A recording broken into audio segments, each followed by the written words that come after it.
Wow, that was a great start to our No Cop Out online event.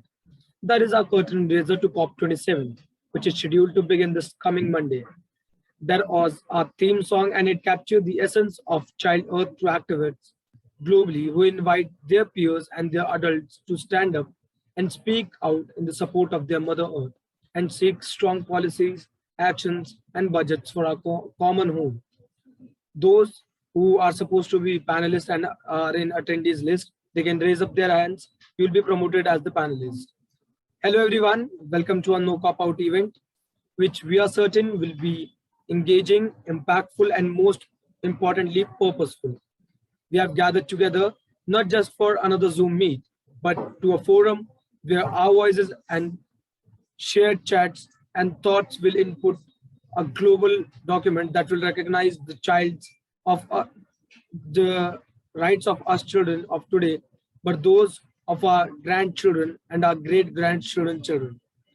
My name is Ram. I was the former president of the National Inclusive Children's Parliament, and I was the nominee for International Peace Prize 2019.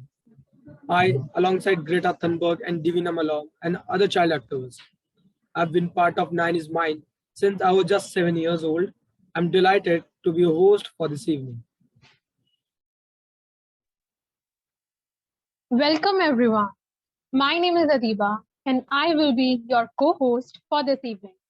I am the Prime Minister at my local children's parliament and I have been hosting the events of Nine is Mine and have hosted some events for UNICEF, including an interaction with Minister for Women and Child Development of the Government of India, Srimati Smriti Irani.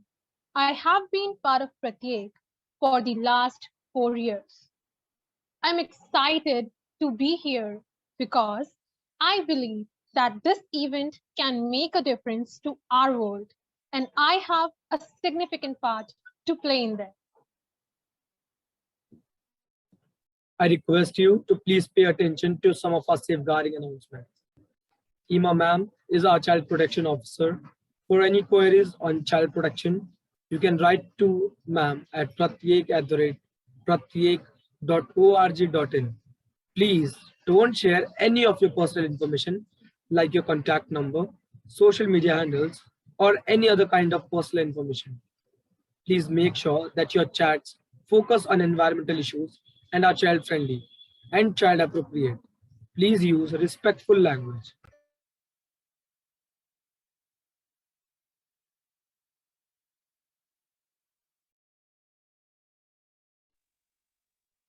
Nine is Mine is an advocacy initiative of, for, and by us children.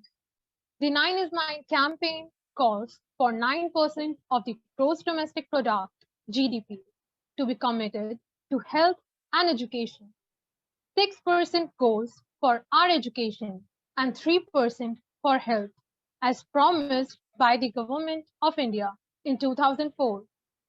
Incidentally, it would be lovely if you can type in CCC for clap, clap, clap for all the young campaigners, because last year we achieved a milestone in our campaigning with the Government of India, putting both our education and health budget demands into formal health and education policies policy. With that, over $4 billion will now be invested into children's development. And what better way to introduce Nine is Mine and underline the same than by getting our young people themselves to organize and design their own programs and evaluate it. For our No Cop Out event, we have young people who are experts in our own right as child proactivists help us in designing and coordinating this event.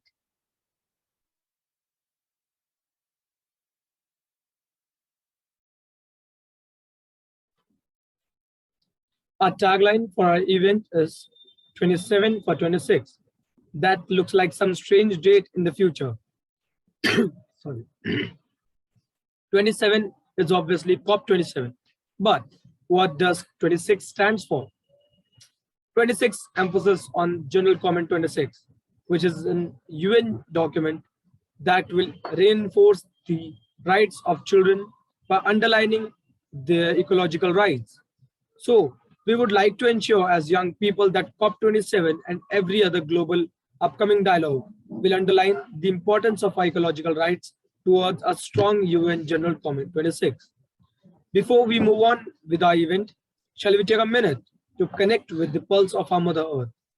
I invite you to reclaim your place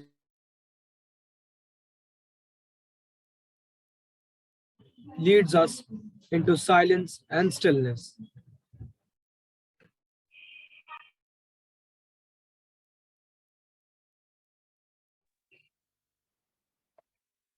Gus Spetz, author and top US advisor on climate change, said, I used to think the top environmental problems were biodiversity, ecosystem collapse, and climate change. I thought 30 years of good science could address these problems. I was wrong.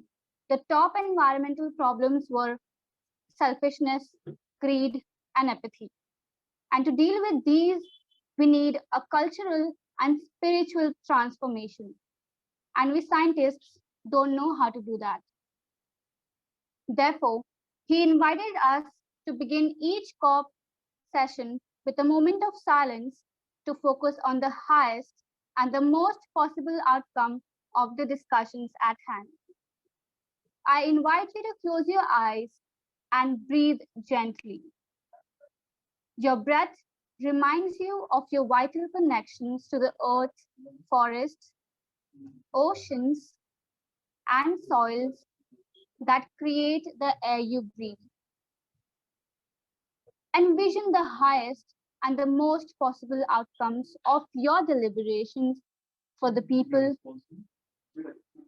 and the planet. A peaceful and equitable, healthy, sustainable, and inclusive world. A happy world. Lean into your vision. Let it infuse you with clarity, determination, and love. Today, let your decisions, actions, and choices be guided by your vision of the world as we know that it can be. Envision this dream. Evolve this vision and dream. Act upon this vision and achieve it.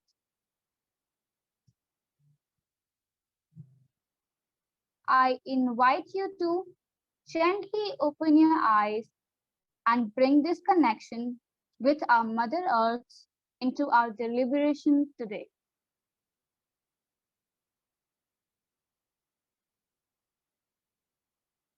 Over to you, Ram. Thank you, Sandhya.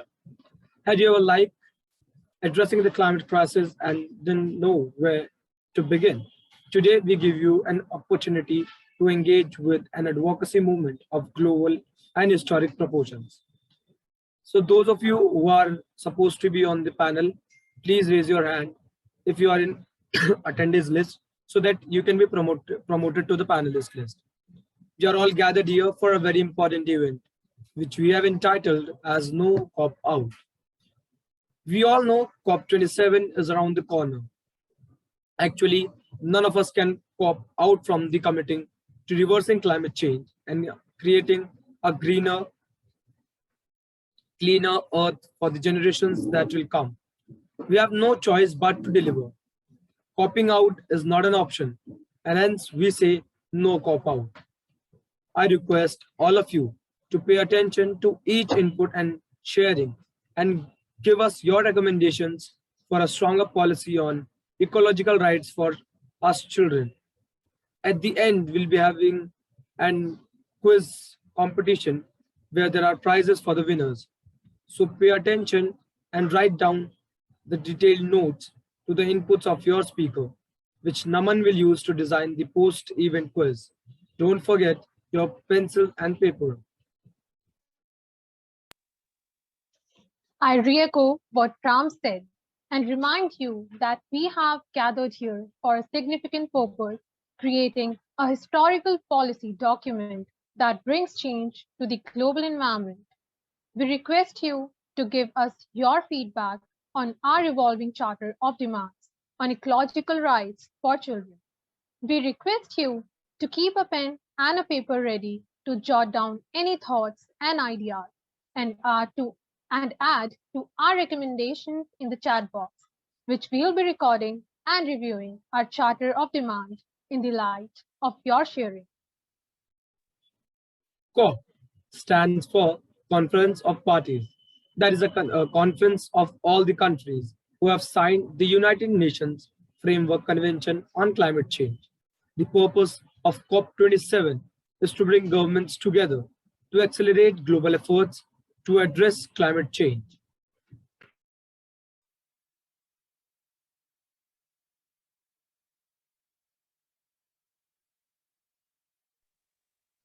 I would like to remind you to please review our recommendations written in our Green Advocal Framework report and its executive summary, and to give us your own recommendations towards strengthening the same. The links are available in the chat box. Sandhya will put the link to the Advocal Summary link in the chat box.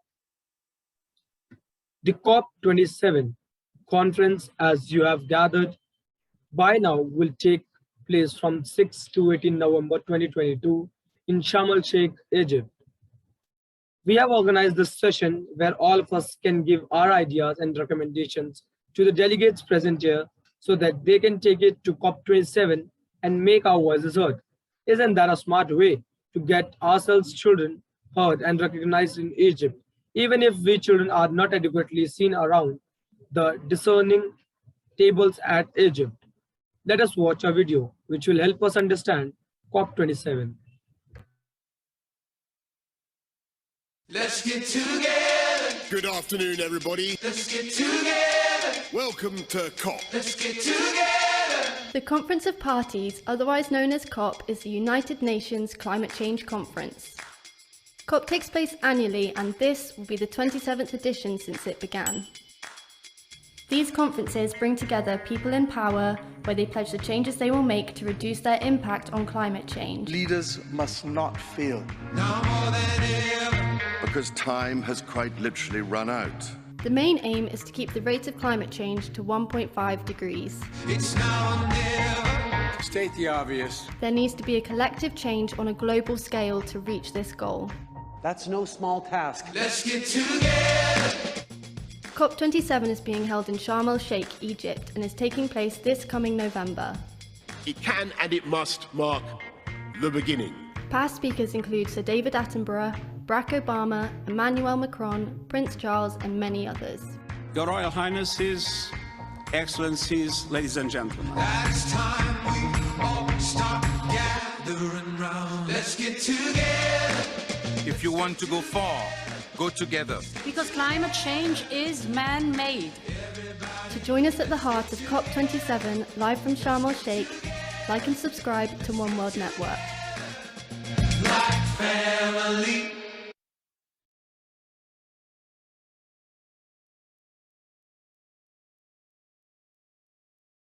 Introduce herself, she will. May I now call upon Anne Nichols to introduce herself and share her experience at COP27. Greetings to all our participants here. I'm speaking to you from the UK. I'm an advocate of child rights, human rights and earth rights, and I work with the England Edmund Rice Network. Firstly, I would commend all of the work and effort that is going into promoting children's rights under the Nine is Mine and Project banners. It's truly amazing to witness the passion, organisation and professionalism of the young people in your organisation who are raising their voices for education, for equity, fairness and a brighter future for all of us, as well as for our Dati Matter. As an attendee at COP26 last year and a leader of work with young people around COP27 this year, I am both exasperated and yet have to remain hopeful. I, like all of you, are looking to our politicians and world leaders over the coming 2 weeks in Egypt to bridge the significant gaps left at the end of COP26, which was held in the UK last year. We need the politicians not to be distracted by internal politics or cowed by pressure from greedy private industry. Both of these issues seem to prevent real commitments that will allow us to use the small window of opportunity that remains to us to have an impact on reducing global emissions and to reduce, therefore, global warming. The science and the obvious damage, as referred to in your excellent ad vocal document, cannot be ignored. Much of the world, particularly in the global south, is already suffering from adverse effects of the climate crisis. From the huge and devastating floods on the Indian continent to arid droughts and crop failures across Central America and Africa to forest fires in Oceania. To quote Greta Thunberg, "This is just the beginning." Adverse global weather patterns and biodiversity loss are sadly the new normal. Communities are having to migrate or quickly try to adapt and cope with this rapid and far-reaching change. The Earth has experienced 5 extinctions previously in its 4.5 billion year history, and it now faces its 6th. It has recovered over thousands and millions of years each time before, but this extinction is the first one caused by its own inhabitants, supposedly the most intelligent beings, us. The way to counteract the blind speeding towards extinction is through the fantastic work that you are doing. We must create a tide of voices and activists that become so vocal and visible that the leaders must listen. As the Green section of the UN, as the General Secretary of the UN, Antonio Guterres, puts it, you as school children have grasped something that seems that the elders, that many of your elders can't grasp, that we are in a race for our lives and our hopes for a better future rest on young people. Fight the good fight and good luck.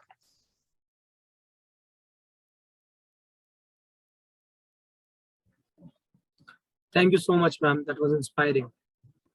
Now, you all may be thinking about the tagline, which is 27 for 26. Obviously, 27 stands for COP27. But what does 26 stands for? My co-host will tell you what General Comment 26 is. The UN Committee on the Rights of the Child is creating a general comment on children's rights and the environment with a special focus on climate change. They call it General Comment number 26, which will give authoritative guidance on how children's rights are impacted by the environmental crisis and what governments must do to uphold these rights. And Adiba, most importantly, it is being shaped by children and young people ourselves, especially from communities most impacted by the environmental crisis. One important to note is that our very own Karthik Verma, a young Earth Pro activist of the 9 is Mine campaign from Uttar Pradesh in India, will be going to Geneva and representing India's children at those from Global South during the General Comment 26 final process in June 2023. I request Soumya to speak on his behalf today and to give us some insights into this process and present the first ground report on children's input into the General Comment 26 process.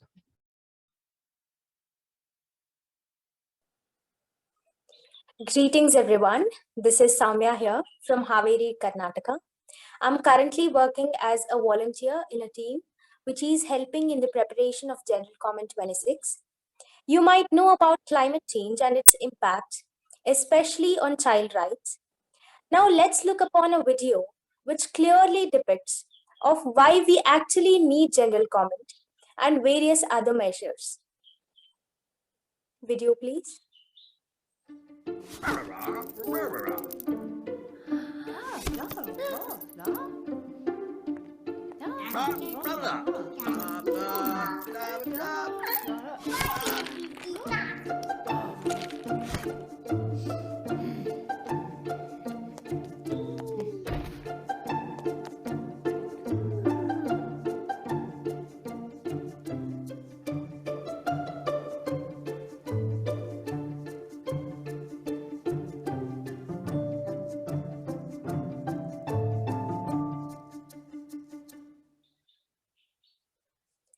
As you can see in the video, a child is being restrained from expressing his views. This speaks about the right to expression present in Article 12 of the UN Charter. Now let's look upon another video of what Ms. Mikiko, the chairman of UNCRC, had to say on climate change and general comment. Hello everyone, I'm Mikiko Tani, Chair of the United Nations Committee on the Rights of the Child, and I'd like to make an important announcement.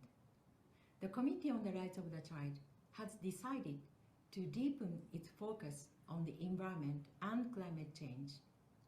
Over the coming months, a team of committee members will consult with outside experts, interested parties, and especially hundreds of children to produce what is called a general comment on child rights, the environment, and climate change. The general comment will provide authoritative guidance to the governments of the 196 countries that have ratified the Convention on the Rights of the Child on what they must do to uphold children's rights to a safe and healthy environment. This will serve as an impetus for the global level change and a powerful tool for children and young people. So stay tuned. Finally, let me add, in no uncertain safe and healthy environment. This will serve as an impetus for the global level change and a powerful tool for children and young people. So stay tuned. Finally, let me add, in no uncertain terms, that even as we prepare this general comment, we will continue to urge the governments to listen to children and young people's view.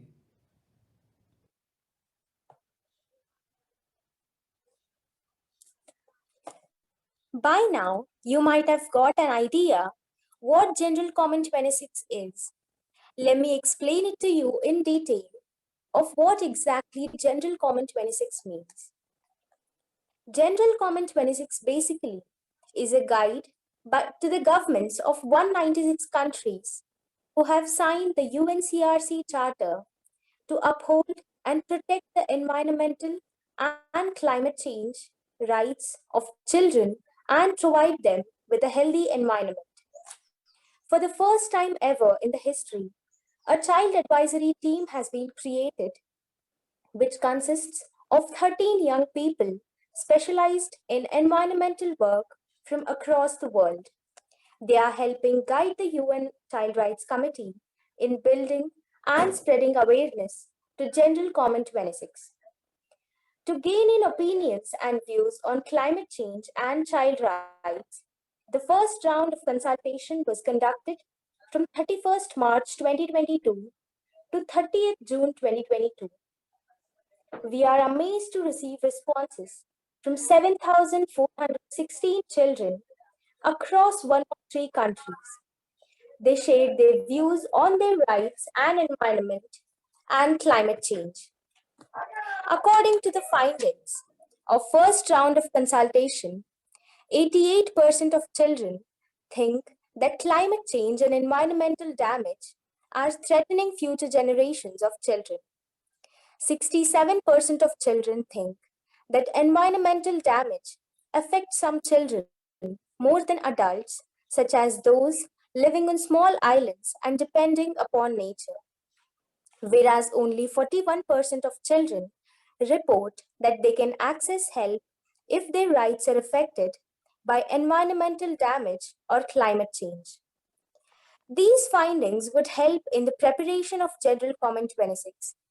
Hence, I request you all to actively participate in the second round of consultation, which has already been started, and share in your opinions and views based on which policies will be framed. Lastly, if you have any queries, you can visit the Child Rights Environment site. The link will be provided in the chat section. Hoping for your active participation in the second round of consultation, may we receive more responses than we did in the first round. Thank you. Thank you, Soumya, for sharing this with us. And on behalf of all present here, we wish Karthik all the very best for this important mission. The strongest tool we young people have in these movements is the power of our own personal stories. We now have a Google form that will be shared by Aileen ma'am. We wish to hear your climate change stories. The Google form link is pasted in our chat box. As you write down your simple one-line, short and crisp answer to this, complete the following statements. We will be playing a rap song that was composed by children of 9 is Mine campaign and now adopted as the climate change anthem.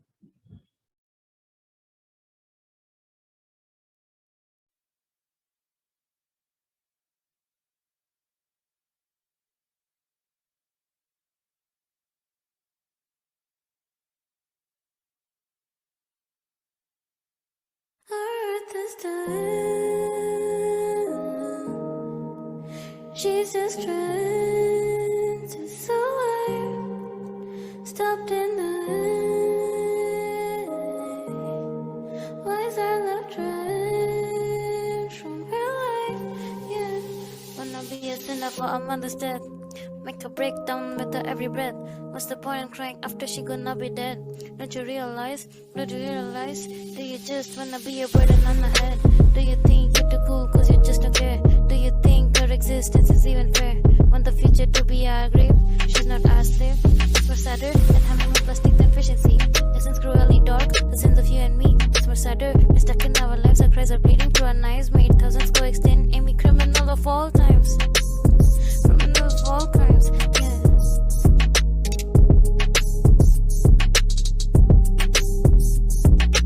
था एक समय जब थी शुद्ध हवा, पेड़ पौधे सुकून से लहराते थे यहाँ। आकाश में पंछी उड़ते थे सब साथ मिलकर, न रखते थे धुएं के बादल सूरज चाचू को ढककर। धरती पर अब हो रहा बहुत ज्यादा क्लाइमेटिक चेंज, एनवायरमेंट का डिस्ट्रक्शन अब जा रहा है आउट ऑफ रेंज। ये गाड़ियों से निकला धुआं कर रहा है दूषित हवा, इसके धुएं के कारण पेड़ पौधे मरते यहाँ। जो देते हैं ऑक्सीजन वही हो रहे हैं कम, इसी ऑक्सीजन की कमी से लोग तोड़ रहे हैं दम। इसी हानि के जिम्मेदार है सिर्फ और सिर्फ हम, यही तो रीजन है कि हर जगह है गम। बहने वाली नदियाँ सूखी है पड़ी, फिर भी चुपचाप कुछ न करे पब्लिक है खड़ी। पवित्र नदी को कर दिया है हमने अपवित्र, हमारे कुकर्मों ने बदला निसर्ग का चित्र। बचाओ प्रकृति को इस हो रहे विनाश से, जितने पेड़ काटे हैं उससे ज्यादा लगाओ आज से। चलो पानी बचाकर भविष्य हम बचाए, इस धरती माँ को पहले जैसा सुंदर All I'm asking you is to speak up. Speak for the better and speak for the lesser. All these GST, CFC, CO2. All you're doing is destroying our road too.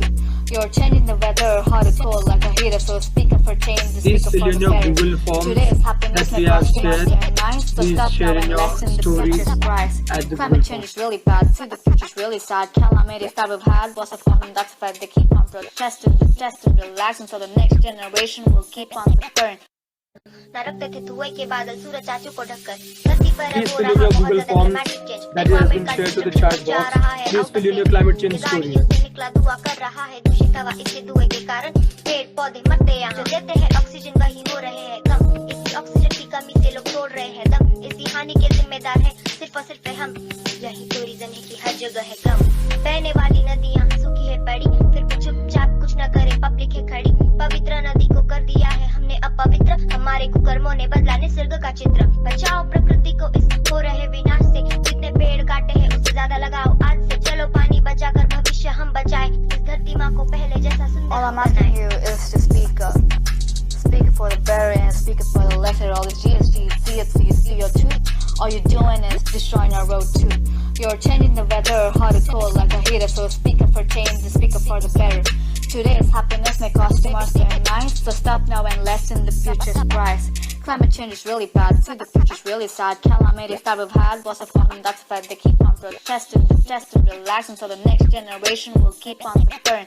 Wake up everyone, the planet's changing. As we see the land and the seas expanding a few years from now, cause the cities will be drowned, animals going extinct. How does that sound, huh? Not good, I agree. We're destroying this planet. We need to limit pollution or even ban it. We need to start acting before it's too late. It's all up to us. We control the earth's fate. All I see is people going about their lives.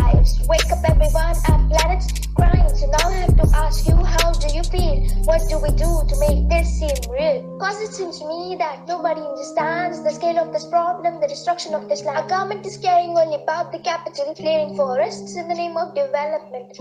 Enough is enough, we need to stop now. Even though we know the solution, we're ignoring it like wow. Stop burning fossil fuels, use cleaner energy. We've been breaking CO2 records in this century. So if you want a healthy life for your kids and don't want them to have to pay for what you did, start today, make small changes and act wiser.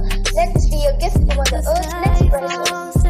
Through a million storms, we will stand the ground. We will not lose hope.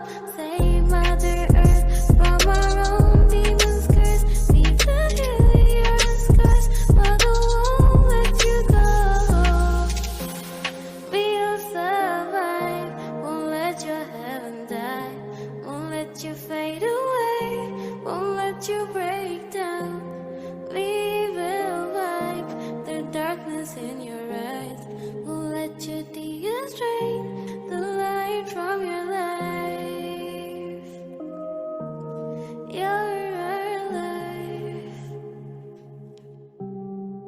Our earth is done. She's just trying to survive. Stopped in the why is our love driven from her life? Yeah. Wow, wasn't that a beautiful and inspiring song? We request you to re-listen to, like, and share this song towards truly making it a global sensation. It already has 12,000 views on it.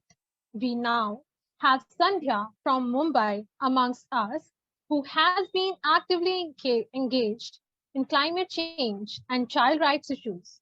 She has represented India at the UNGA and has also addressed TED Talks. She will now present the 10 ecological asks recommended by 3,500 children from India and validated by the National Child Ministers of the National Inclusive Children's Parliament. She will represent Sosha, who is currently in a weak network coverage area of her village and who was one of the chief collators of this charter. This charter is the core of this program, and we would like all of you, both the COP27 delegates and all the attendees, to actively engage with these 10 asks and help us to fine tune the same by actively writing your comments in the chat box.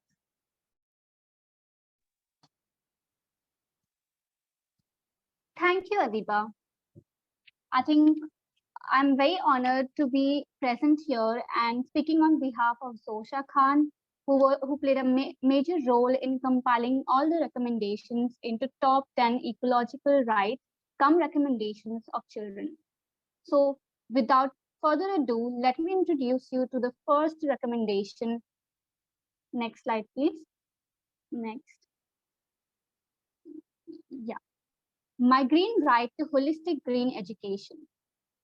Children want the government to design a school curriculum that focuses on giving scientific and adequate information on climate change. It should include providing children with practical experience, skills, and training to address climate change and advocate for climate action. Next slide, please. My green right to adequate green information. Children demand from the government that they provide child-specific data which can be easily accessible and understood. They should get the right to information no matter what. Next slide. Third, my green right to genuine expression and participation. Children's voices should be heard on environmental issues. Therefore, the government should provide child-friendly platforms for meaningful participation of children in decision-making. They are environmental defenders and should be protected from any form of threat and attack. Next slide, please. 4. My green right to recover and complain. Children and families who suffer from natural disaster, climate change, and any harmful development project must be provided with immediate relief, rehabilitation, and compensation. They should also be able to freely complain regarding the same. Next. 5. My green right to protection when vulnerable. Children coming from vulnerable communities such as local, rural, Dalit, Adivasis, children with disability must get the opportunity to share their opinions and participate in decision-making process. Government bodies must publish data and stories of impact of climate change on vulnerable communities, which must be easily accessible to them. Next. 6. My green right to the best green laws and standards. It is very important for the government to make laws that honor human rights, earth rights, child rights, and it should also be reflected in national consultation. Next slide. 7. My green right to expect good green governance. National and international sustainable policies must be designed using UNCRP as a guideline. All governments should proactively engage in General Comment 26. 8. My green right to green child-specific risk and impact assessment. Development projects must be evaluated and assessed based on how much negative or positive impact it will have on children and the environment. Next. Second last, 9. My green right to corporate earth responsibility. It is a must for the government to strictly monitor business and companies and must take action against those violating environmental laws. 10. Last but not the least, my green right reflected in green budgets and green policies. Government must allocate a budget for ecological rights of children and ensure they are reflected in national policies. I hope you all understood the top 10 green recommendations by the children that we've collected. And if you feel like you want to write more recommendations, please go to the chat box and keep on writing your recommendations, and we'll be documenting all of them and adding to the ones we already have. Thank you. Thank you, Sandhya, for those 10 ecological recommendations. I like the fact that you call it your ad-vocal right, meaning adolescent voices seeking ecological rights of children. We now launch our poll towards prioritizing all our recommendations. I request each of you to prioritize the first 7 goals in order of the priority you feel our government need to give to each. Now, I would like to hand over the mic to Tejaswini, who is the current Prime Minister of National Inclusive Children's Parliament, to give us an insight into the various high-level global and national platforms the Nine is Mine seeks to influence with this Green Charter.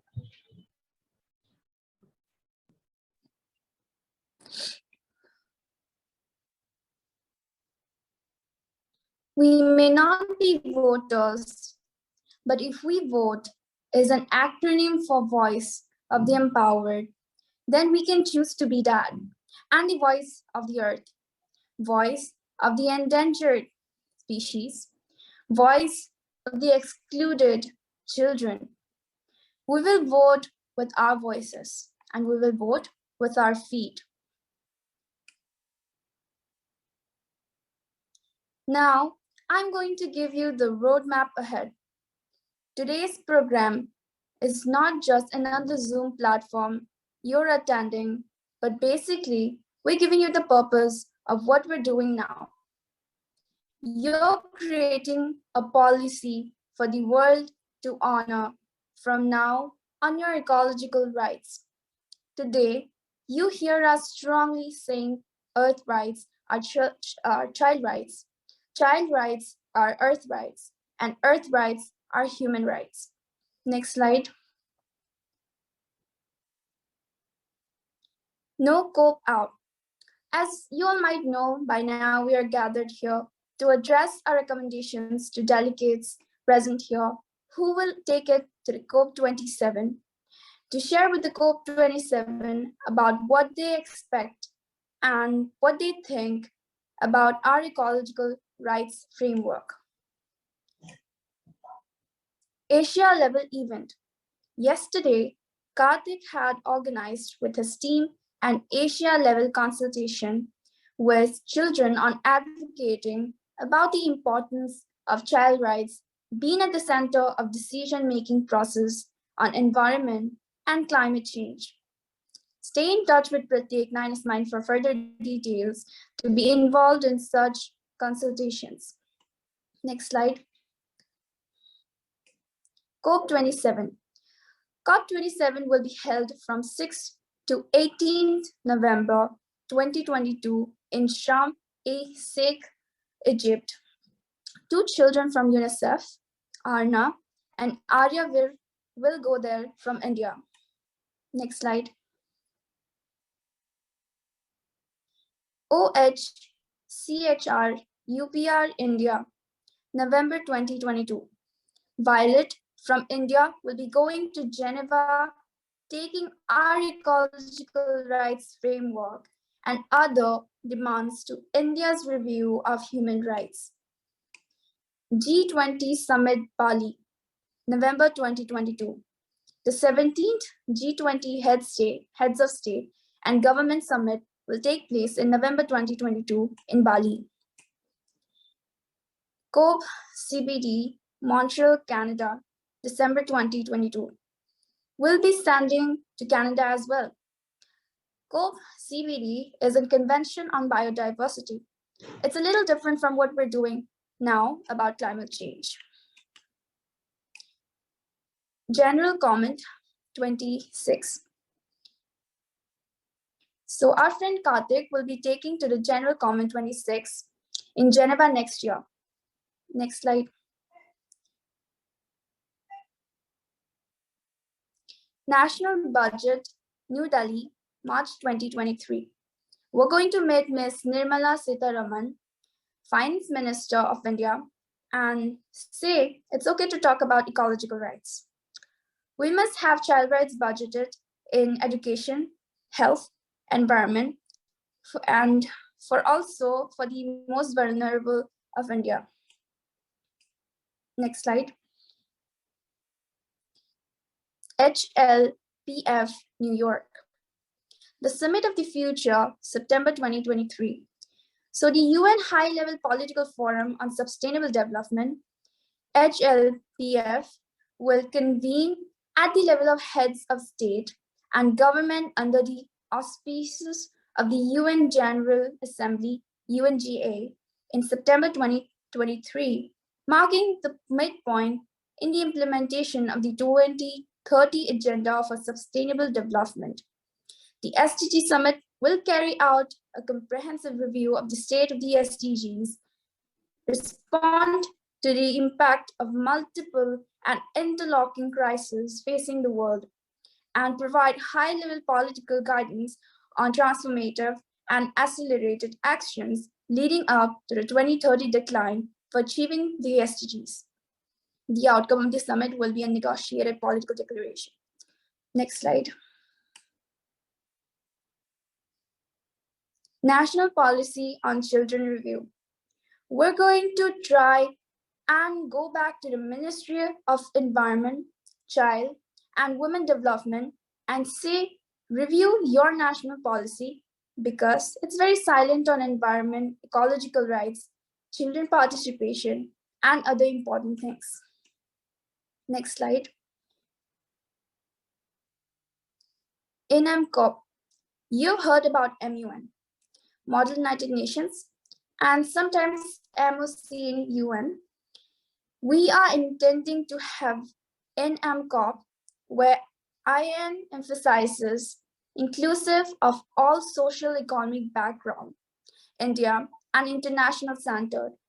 M indicates model. COP, as you know, is conference of parties. This particular one not be like the MOC UN, where people come and talk and get prizes for being eloquent speakers. Our program is gonna be working on actual designing possible statements. The government will be making to the CG26. Then having your appeal to the different embassies to correct those or make them stronger on our ecological rights. We will then make these statements, compile them into a book, and send them to every single embassy or Ministry of External Affairs linking up with the UN affairs across the world. So your research, your documents would have the potential to change governments and influence the process of having a strong document validating ecological rights, a strong GC26.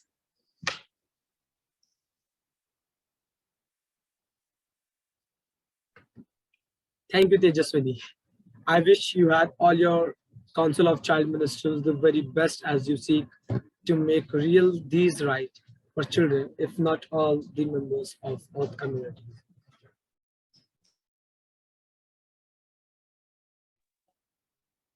The Global Trustee for the Convention for Child's Rights of UN agency is called UNICEF. The UNICEF has selected 2 child representatives to participate in the COP27 discussions. We are grateful to have with us Prachi Shivgaonkar, who built a cool the Globe app to help citizens reduce their carbon footprint to a target, and Elizabeth Epen, who makes paper bags for small entrepreneurs in her neighborhood. May I request Prachi to give us a small 3-minute introduction to herself.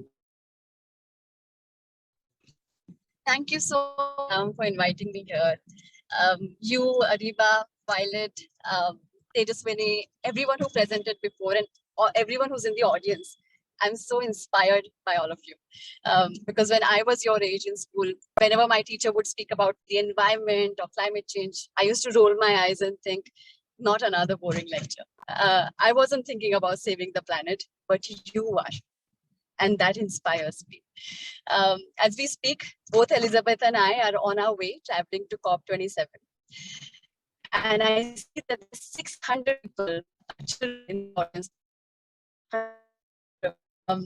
All of you energize me to put our best foot forward to present our shared vision at COP27. So I'll be listening to your remarks and your comments and try and represent them as to the best of my ability when we do go to COP. My journey began when I was also a student, but not as young as you. I was a college student, and I started hearing a lot about climate change and the role I'm playing in it. And it bothered me. I wanted to do something about it, but I had no idea like me who would work like climate change. So I went to my father and I asked him, "Do you think I can go about it?" He decided to take a simple quest. We decided to try and reduce our personal greenhouse gas emissions by 2% every year. So I started researching on which actions of mine are linked to most greenhouse gas emissions. How can I reduce, but how would I measure them? And a few months down the line, with that, 2 very interesting things happened. The first one,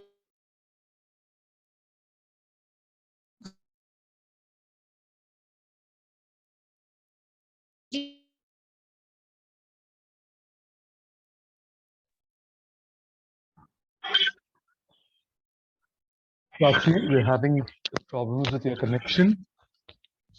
Prachi, we can't hear you. Will the anchors take on Elizabeth, please?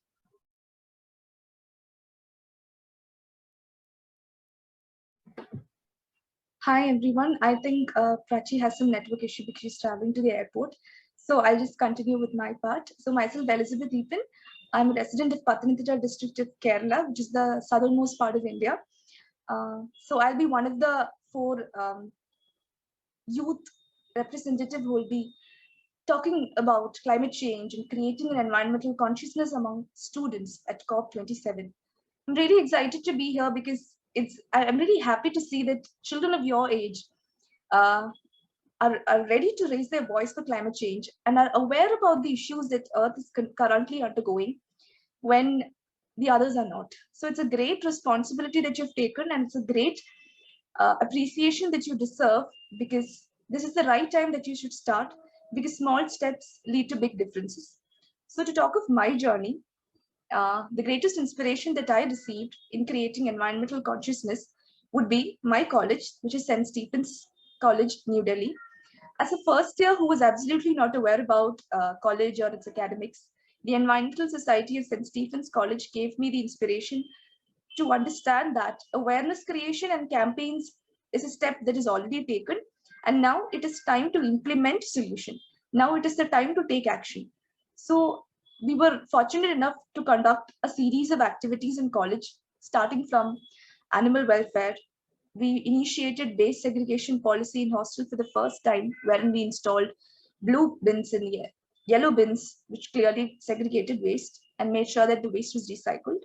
We also brought about initiatives like Bring Your Own Cup, wherein we encouraged children to not buy Pepsi or Coca-Cola, but instead take their coffee mugs to canteen and get their drinks.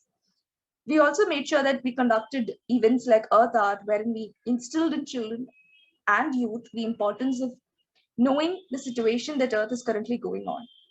And the greatest part of my presence at COP27 would be about my enterprise that I and my mother together started. It is a paper bag making unit at home, wherein we make paper bags from recycled paper and deliver it to customers according to their needs. So this is basically, especially after the impetus that has been given by Indian government after banning single-use plastic, which was introduced in 2021. So it's high time that shopkeepers and small entrepreneurs as well as big entrepreneurs realize that plastic bags are not to be used, because plastic is very much toxic and harmful to Earth, and that it's time to shift to the best alternative, which is paper bag. So I believe that if I'm able to adopt a particular Grama Panchayat or a small village community in my locality, conduct surveys with respect to the plastic consumption in them, connect it with the district administration to understand the kind of plastic usage, and make sure that I introduce the concept of paper bags in these villages. So this particular initiative, if I start at a local level, I also want to introduce it at a very district level, state level, and then increase it to a national level program. So I really feel happy that I'm able to speak at this particular event and hear about children who are working in climate change and creating environmental consciousness. I'm so happy to share my story, and I really encourage all children who are listening to this and are a part of this, just raise their voice and make sure that they make huge differences. Thank you so much. I would also like to say that we have one more panelist, Nikhil Kumar, who's also traveling to COP, so he's also in the meeting. He would also like to speak about his story. Thank you.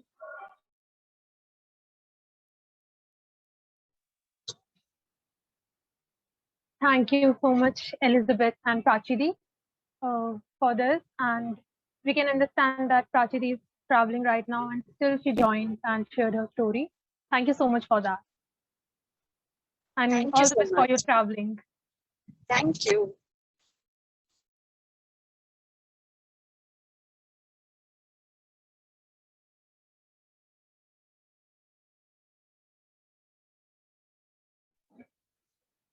So now, there are many global delegates who will be going to COP27. They are now bringing Egypt to you. They will share briefly on these three questions. What is the focused area of intervention at COP27? What outcomes do they expect from COP27 and beyond? And most importantly, what are their observations and recommendations on the emerging Children's Charter of their ecological rights? May I request Naman Sonpar to chair this segment of the program with the able assistance of our two delightfully young budding environmentalists, Arna Srivastava and Aravir Kochar.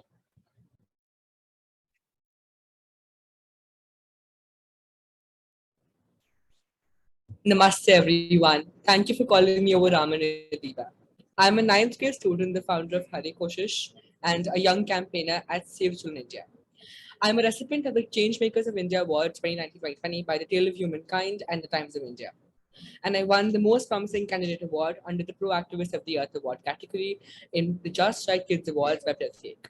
I have been a part of numerous events with STC India, MASH Project, Green Dream Foundation, and Pratyek. I, along with my team, have also organized numerous cleanups and volunteered at the Delhi Child Champions and the youth advocacy workshops in various schools and colleges, including my school, the Sri Ram Millennium School, Noida, and others like the Shivnada University, St. Columba's Boys School, and many more. I was also a part of the UNICEF Pratyek Mentorship Program, wherein I mentored a UNICEF-sponsored child on climate change and inequalities, COP26, water, sanitation and hygiene, and waste management. I would now like to invite Arna and Aravir to kindly introduce themselves.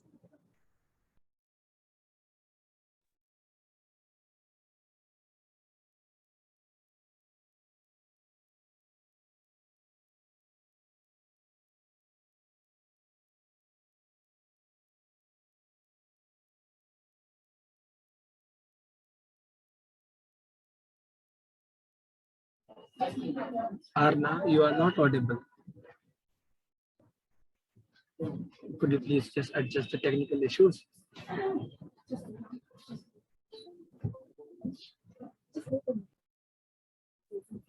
Arna is facing some technical issues, so she'll just fix up the technical issues and then go on with her introduction.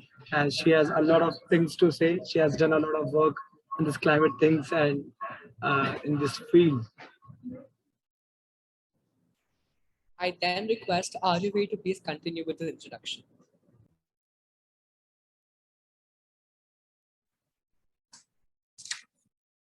Hello, this is Aravir Kochar. I'm one of your anchors today, and I should warn you to watch out for some climate change puns as I introduce myself to you all today.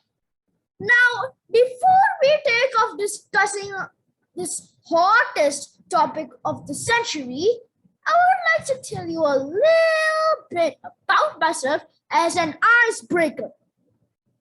Firstly, you should know that I'm an aspiring gamer. Super Mario Brothers games are my favorite video games. Chess is my life. I could play chess all day long if my mom will let me. But think twice before challenging me to a game.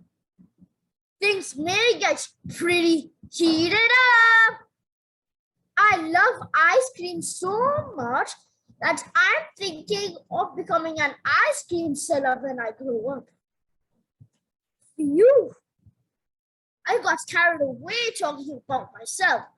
I better cool down. Over to you, Arna. Hello everyone. My name is Arna Srivastava. I am a 9-year-old climate warrior from Loreto Convent School, Delhi, India. I am a budding tennis player, a horse rider, a pianist, a national level skateboarder, and many more. But the things I like doing the most is taking care of my second mother, my Mother Earth.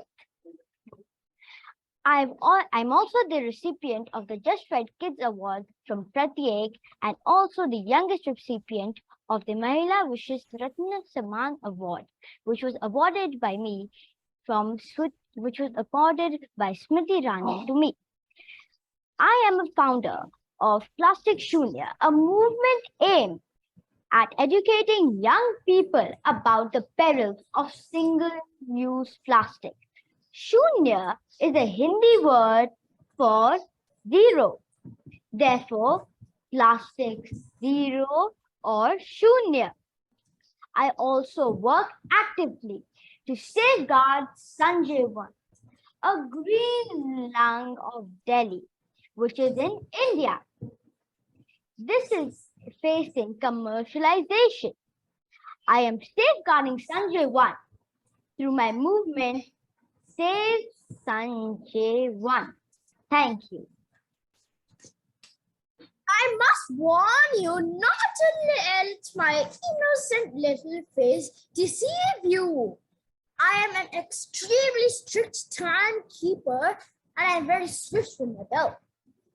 At the 2.5-minute mark, I will give you a little tinkle. At 3 minutes, it'll get a little louder. And if you go beyond that, I have permission to ring the bells as much and as loud as I want. So watch out. Thank you, Auravi and Arna, for that wonderful introduction.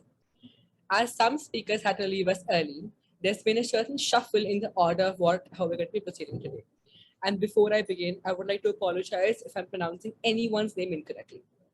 I would like to call our first speaker, who is Mr. Ismail Farsha from Morocco, who on COP27 is going to be speaking on climate education, empowering youth and adults with knowledge and skills for a sustainable future. Hello, everyone. Can you hear me properly? Yes, sir. Yes, thank you very much for the invitation. And it's always a great pleasure to see that work is being done all over the world when it comes to climate action, and especially when having young children being the powerful leaders that we need. I've been seeing the seniors smiling with that big smile when our young children were talking, and that's actually what we need during COP, because we don't smile too much when we're there. And yeah, so I'm Ismail Farjia. I am coordinator of the African Youth Climate Hub here in Morocco. It's a platform of incubation, capacity building, and connecting young people, holders of great ideas in Africa. I'm very happy today for two things, because I'm talking here and also because I've been able to advance also on my project for our first edition of the incubation program, which we will be celebrating our 10 projects, youth-led projects that will go through an incubation phase for 6 months.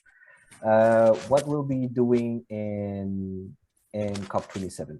First of all, we thankfully secured the participation of several African youth, about 9 in total. So that's one first step that we're very happy about, because being able to mobilize young people to access COP premises through the blue zone and the green zone is literally a nightmare. And we need support, we need resources so that we could have more young people. Our main focus is to understand and to discuss the role of young people in climate education, but also in creating opportunities between them. Our discussion is not only youth demanding governments and demanding other actors to act. Our main goal is to see how young people could provide their own way of doing. And that's our way of working, is we see how young people could share their expertise, share their experience, and be able to share with their communities and create opportunities within each other.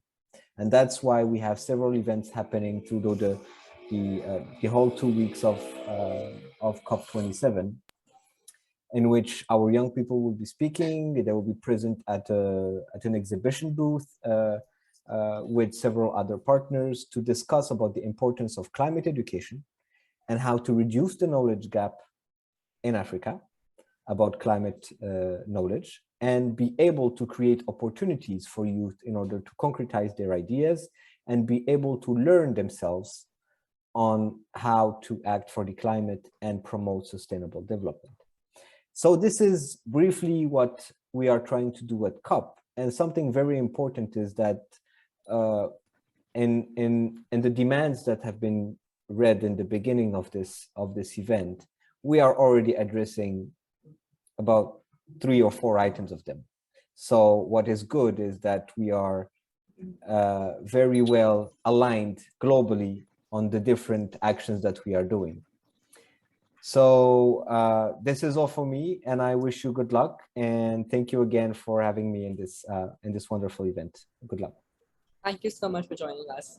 So I absolutely agree with you when you talk about the fact about smiling at COP27. I mean, it brings me regret to inform this, but now that we all have entered this stage of climate change and climate action, we can't sit out of it. It's necessary for us to fight, and it's necessary for us to unite as we do that. And I think one of the best things we can do while doing that is pass a smile here and there. Our next speaker is Mr. Innocent Odongo from France, who will be speaking about Catholics at COP27. Thank you very much for the opportunity. I hope I'm very much loud and clear. Yes, sir. Actually, I don't know, I'm just full of joy because listening to the youngsters who have spoken before, I feel like just sitting here and listening and not saying anything at all because there is so much to learn to bring to the COP. But just to share a little bit about what we're doing at the COP, myself, I am the Secretary General of the Young Catholic Students Movement, which is a network of over 5 million young people around the world in 87 countries. And India is one of the countries where we have a very big membership. I'm really happy for this invitation. I'm very grateful for this invitation extended to us. And together with other Catholic actors at COP, about 10 organizations, us included, we are hosting a side event at the COP on the 17th of November. But also we will be doing an exhibit. We have a booth which will be exhibiting from 14th to 17th, also at the COP. And what we are focusing on as the Catholic actors, number one, around for the exhibit or the Catholic actors, as we come together, we realize that the two greatest ecological challenges are the climate change and then the biodiversity collapse. So as a result, our side event will be focusing on addressing some of these issues which from the moral theological principles that is gathered in Pope Francis encyclical letter Laudato Si, that I think is one of the most simplest letters to ever be written by a Pope in history, that I encourage the youngsters to read it. I will post a link to access it in the chat later. It's a very simple document that invites us to live in communion with the Mother Heart. The care for the common home is everyone's responsibility. And some of the related climate and biodiversity justice issues that we will be addressing in our side event will include loss and damage, will include just transition, women and gender justice, human rights, migration and adaptation, fair financing, and just economics. And just like the previous speaker said in the first recommendation in the beginning of this session, some of the things already highlighted, which really kind of gave me a lot of hope and say, you know, everybody is in this process together. But specifically as a youth-led organization, what we'll be focusing on and addressing within the framework of this Catholic Actors Network, us as young people, we're addressing the climate anxiety in the younger generation, because we realize that the plight of young people, a lot of them feel no hope. A lot of young people are unemployed. They feel lost. Nobody is there to help them. The climate crisis, all the impacts and everything, there is so much demands on them to make a change. But how do you make a change? You are unemployed yourself. You have no resources around you. So they are lost. And most of the member states, the governments in the less developed countries are already strained in terms of resources. They cannot support them. So this is one thing that we are advocating for, because one of the first steps to turning this climate anxiety among young people into actions is to actively listen to their concerns. So what we are bringing to the COP is the concerns of these young people who are already feeling lost. But also in our movement as IYCS, we work a lot around campaigning for the care of our common home through our campaign, Protecting Our Common Home, that is inspired by Laudato Si, that I spoke about it a little bit earlier. And also I talked a little bit earlier about the exhibit that we'll be doing. There is a movie, the film, which was the title, The Letter, which was inspired by also the Laudato Si, that I encourage also you to watch. It is in different languages with the protagonists from different walks of life, from different faith communities, and it has subtitles in English. I'll also post a link in the chat, and I encourage you to watch. It's a little bit about 1 hour, but quite interesting. And then in terms of the outcome of the COP, a lot has already been said, but fair financing and just economics and transition is something which we are very much looking out for, because in terms of the funding, the resources need to be located fairly among us, especially the most vulnerable should be in a better way to access more resources to be able to contribute, especially the young people, because the young people are yet to live longer in this planet Earth than the adults. So they will experience more the impact of climate change. So therefore, they need to have resources at their disposal to do their best. But I already talked about addressing the concerns of the vulnerable groups. And then lastly is the sharing of responsibility equitably in terms of I could say the emission, for example, if you talk about emission of pollution and all this, the countries or the corporate companies that are contributing more, they need to share also a bigger responsibility, and the others also take care of their responsibility. And then as I conclude, in terms of the observation, I was really very happy this morning to go over the recommendations that already were presented. And I must say the theme of the report kind of struck my attention. Adjust today for a better tomorrow. This kind of took my attention because in our movement, we work with the methodology of see, judge, and act. Sorry, I lost my slide. Yeah. Sorry, your time is up. All right. Thank you. I just want to conclude by saying thank you once again, but also to say that there is nothing for children without children. So I am so much very happy to be here today. Thank you. Thank you so much, Mr. Dongo, for that wonderful speech. I do agree with you when you talk about biological rights and about the climate change and all environmental problems. I'd say because of climate action, one of the major issues which have come for us to face, for the now generation to face, is all regarding the disbalance of the ecosystems and resulting in collapse of the ice shields of, I'd say, soon to be Mother Earth, our precious blue marble. Moving on, I'd like to call upon Ms. Amanda Entrekin from the United States, who's going to speak about a funding for just future. Now, fossils. Update on Glasgow pledge to end public fossil finance in 2022. Thank you so much, Naman, and to our timekeepers. I'm going to move quickly.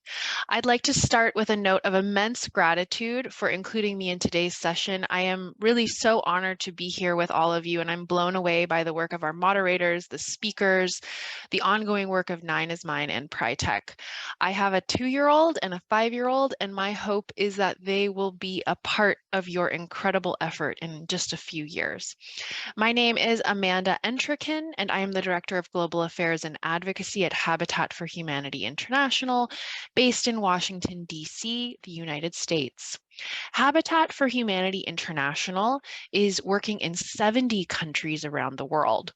We are an international non-governmental organization focused on housing, helping communities build housing, but also addressing the policies and laws and regulations that prevent access to adequate housing. The impacts of climate change are being felt today in incredibly personal ways in our day-to-day lives with increasing floods, drought, and heat. Our hope is to highlight that adaptation at the household level is a priority for preserving human life in the face of increasing climatic events where the most vulnerable populations are bearing the brunt of its impacts. Adequate housing is the front line of defense of navigating these increasing shocks and hazards. And yet globally, over 1 billion people are living in informal settlements, slums, or slum-like conditions. 350 million to approximately 500 million of these people, so almost half, are children. By 2050, almost 70% of the world's children will live in urban areas, and most of them will be living in inadequate housing, mostly in informal settlements. We know that the impact of inadequate housing include lower outcomes in education, health, and prosperity, in addition to unnecessary exposure to extreme weather events, which can disrupt schooling, cause harm, negative health impacts, and disrupt livelihoods. I'd like to just say that last year, Habitat for Humanity International published a report called Children's, Cities, and Housing, Rights and Priorities in partnership with UN Habitat and UNICEF. I'm putting the link in the chat for you all to be able to access that. It's relevant to the conversation today.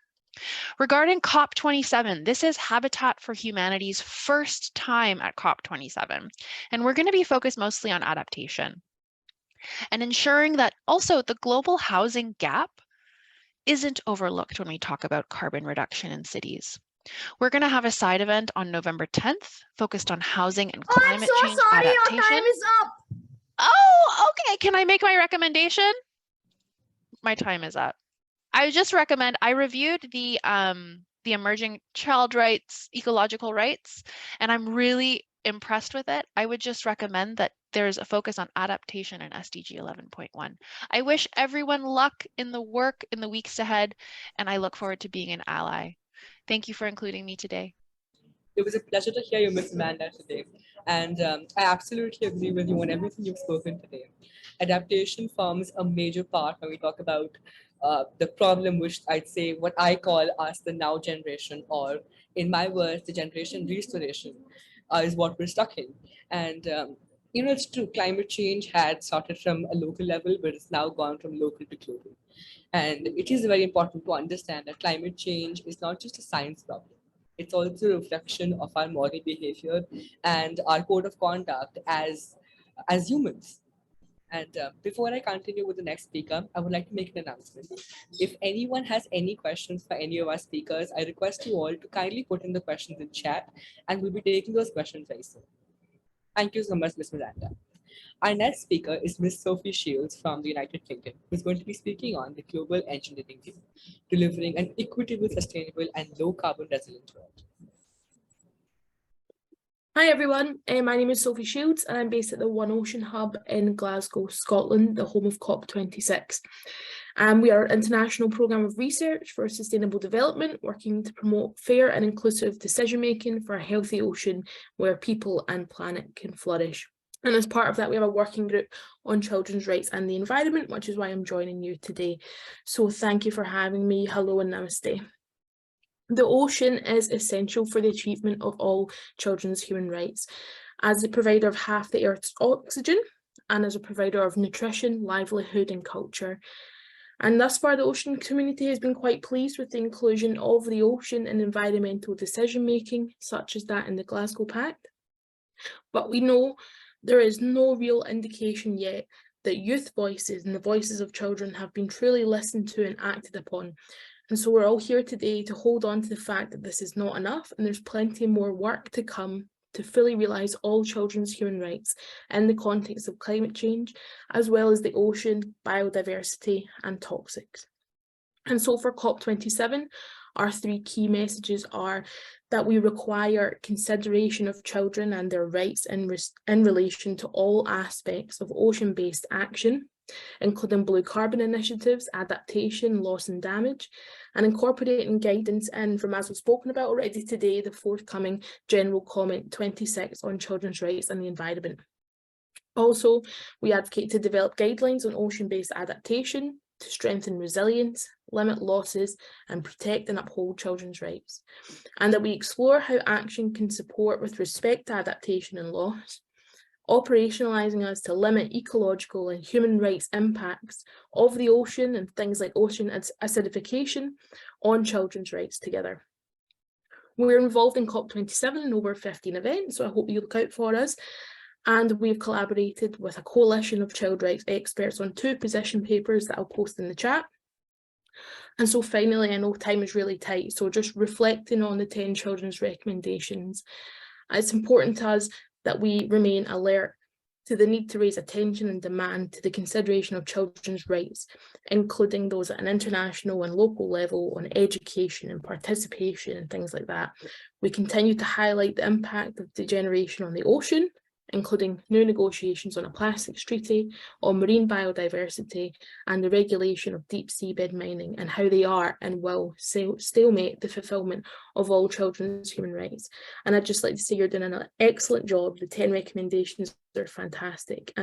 So I hope I've been nice and short for everyone so we can move along nicely.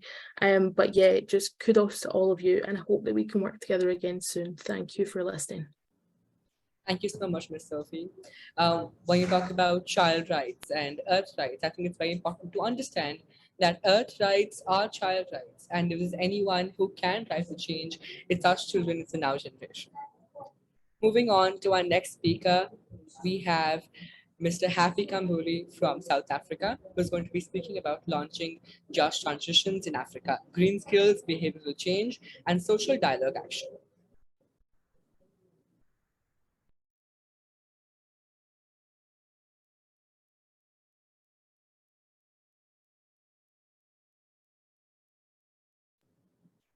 I think he is not able to connect with us right now. So I'll be moving on with the next speaker. That is Mr. Jasmine Irisha Jim Iya from Malaysia. Ma'am, the floor is all yours. Hi, everyone. I hope you can see me and hear me clearly. Thank you so much for having me. My name is Jasmine Irisha, and I'm the Climate and Environment Consultant from UNICEF Malaysia. First of all, thanks to the organizers for putting together such an amazing lineup of speakers and very impressive turnout to address this most important issue today. Now, at UNICEF, we believe that climate crisis is a child's rights crisis. The climate crisis affects children's ability to thrive, impacting their rights to a safe, clean, healthy, and sustainable environment. Climate change affects us all, but young people particularly are the first and worst affected by the impacts of the climate crisis. UNICEF's global report on Children's Climate Risk Index revealed that 1 billion children, or nearly half of the world's children, are at extremely high risk of the impacts of climate change. Children and young people, especially those who are most disadvantaged, bear the greatest burden of climate change. Children in marginalized communities, such as indigenous, undocumented, and urban poor, are especially impacted by the external shocks, such as climate change, and are thus disproportionately affected. If we continue with all of this as business as usual, it will put us on a path that puts the health, nutrition, education, development, survival, and the future potential of children and young people at risk. Recognizing these challenges, UNICEF Malaysia supported together with UNICEF East Asia and Pacific Regional Office has put together a set of principles and policy guidance on children's rights to a safe, clean, healthy, and sustainable environment in the ASEAN region. The document sets out fundamental principles for realizing children's rights to a safe, clean, healthy, and sustainable environment, and also to put forward the best interests of children at the center of initiatives by all segments of society in Southeast Asia. We have also launched a region-wide study of the status of children's empowerment to voice their concerns, seek remedies when they suffer environmental harm, and take action on their own. The legal empowerment to advance climate and environmental justice for children in East Asia and the Pacific report considers how to promote the legal empowerment of children to enjoy their rights to a healthy environment. Now, at COP27, UNICEF Malaysia, together with the government of Malaysia, will be organizing a Youth Day event at the Malaysia Pavilion on Youth on the Frontline, paving the path for climate action on the 10th of November. The aim of this event is to provide a platform for young people to convene and to have their voices heard, to highlight the importance of addressing the climate change crisis urgently and to provide solutions to the existential crisis. Oh, I'm so sorry. Your time is up. All right, to wrap it up, I would just want to invite everyone here who are attending COP27 today a warm welcome to the Malaysia Pavilion, and I look forward to seeing you there. Thank you. It was a pleasure to hear you today, ma'am. And I think one of the things which I caught on when you talked about was including children's say in climate policies and climate change legally. Because I think it's of utmost importance. I mean, a rhetorical question, if I may say, don't you think it's essential for children to have a say in climate laws if the laws are being made for their world to live in? Before we move on to the next speaker, I would like to ask all the speakers over here just one question. What is your view on achieving a circular economy, and how do you think the youths can do that starting at a grassroots level? The question is open to any speaker.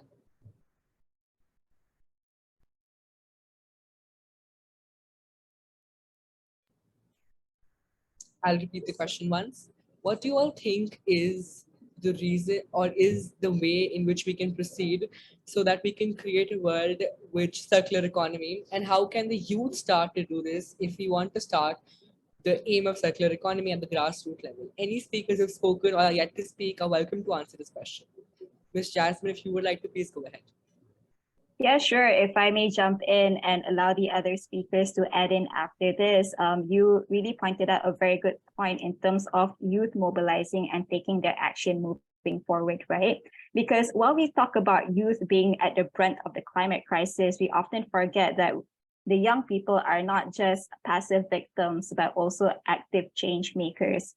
While children and youth are considered most vulnerable, they are also not bystanders in the climate crisis. They are the one on the front line, and they are the one taking action. And young people nowadays, all over the world, globally, are mobilizing on a scale that we have never seen before, collectively, not just on the streets, but online, on social media, to actively voice out their opinions and also really walk the talk in terms of taking climate action. And that, for me, I feel is very admirable and also shows that they are a force that is very strong and not to be taken lightly over. Absolutely agree with you. Mr. Dongo, would you like to go ahead? Yeah, I just want to add that in order to achieve this, especially through the young people, we need to create an enabling environment for the young people. What is an enabling environment? The young people need to be empowered, they need to be educated, and they need to be given resources and avenues to be able to, take their responsibility to contribute towards achieving a circular economy. So enabling them through creating a space which gives them opportunity to, but also availing them with resources and the necessary knowledge. And that is education is very, very important. And also in terms of capacity building about some of these key challenges that we look forward to address. And that's why I appreciate the work you guys are doing to already involve young people as early as you are doing. Thank you. I appreciate it. Thank you. Thank you so much, Mr. Dongo. I think it's very, very important for all to understand this particular aspect of circular economy and how, if, let's say, I look at a future, a sustainable future, the only thing which pictures is talking about reducing, recycling, upcycling. Moving on to our next speaker, we have Mr. Sanoy Boisoda from the Republic of Tajikistan. He's from COP27 to the UN 2023 Water Conference, Acceleration, Action on Water and Adaptation. The floor is all yours. Thank you. Hello, everyone. My name is Sanoy Boisoda. I'm the representative of Tajikistan to the Executive Committee of the International Fund for Saving the Aral Sea. I would like to thank the project for the invitation and the opportunity to speak. According to scientists, 80% of all impacts of the climate crisis can be felt through water. Climate change increases water cycle variability, resulting in extreme weather events, reducing water availability, predictability, decreasing water quality, and adversely affecting sustainable development, biodiversity, and protecting rights to safe drinking water and sanitation worldwide. On another hand, water can be a tool to achieve climate agenda's goals. Therefore, we are striving to put water in the heart of the climate agenda. Tajikistan is one of the co-organizers of the Water and Climate Pavilion, which for the first time in the history of COP was organized last year at COP26 in Glasgow. And this year is organized at COP27 in Sharm el-Sheikh. The COP27 Water and Climate Pavilion will host a series of activities where the government leaders, intergovernmental, multilateral representatives, civil society and private sector stakeholders, water experts and academics from around the world would have the opportunity to present and discuss critical issues, policies, strategies, plans and measures related to climate water challenges. Our goal is to promote climate resilient water management and supply solutions that will support parties in meeting their climate goals. A further goal is to point out the connections between water and climate change, mitigation and adaptation through collaboration with partners in other sectors. Here I would like to note that also for the first time in the history of the COP, the official presidency program includes a Water Day. We believe that it's a good sign towards connecting these two global agendas. Related to youth and children, one of the objectives of the Water and Climate Pavilion is to involve water champions, ambassadors, and innovators, including youth voices in the climate conversation. As regards the Emerging Children's Charter, I would like to say that I'm very impressed with your ambitious goals and welcome your desire to contribute to addressing the challenges and threats the world community is facing now. Indeed, according to the forecast of scientists and experts, very serious climatic changes await us, which we are already observing. This forecasted future can become a reality for the young generation. Your time is up. Thank you for reminding us. Just I would like to mention that I don't have any amendments to your paper on your advocate. It's how you see your rights, responsibility, and role to play in addressing the challenges the Mother Earth is facing now. We just need to hear you and support you. I wish you a success in achieving the goals of your ambitious initiative. Thank you. Thank you, Mr. Sonoy. You know, one thing's very interesting. 70% of our Earth's water, but one thing which we keep forgetting and excluding in our conversations is water conservation. I mean, quite the irony. I remember I'd once done this challenge called the 1 bucket of water a day challenge, and I couldn't even believe if our life was to come to that point sometime. And I think it's very, very essential if we understand the need for water conservation before we do hit net zero. Before we move on with the next speaker, I would like to introduce a small quiz for all the participants here. Arna will be sharing her screen for the same.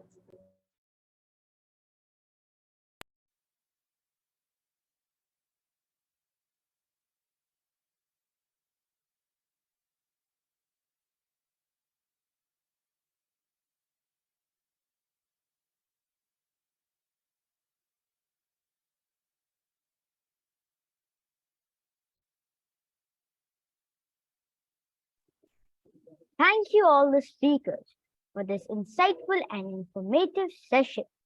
Now, let us play a fun game. This is a quiz to test your knowledge about the environment and climate change. Where the game's name is 2 Truths and 1 Lie. There are 3 statements, one of which is a false statement. The other 2 are true.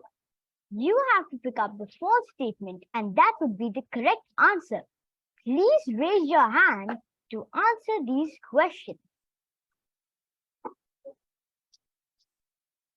Next slide, please.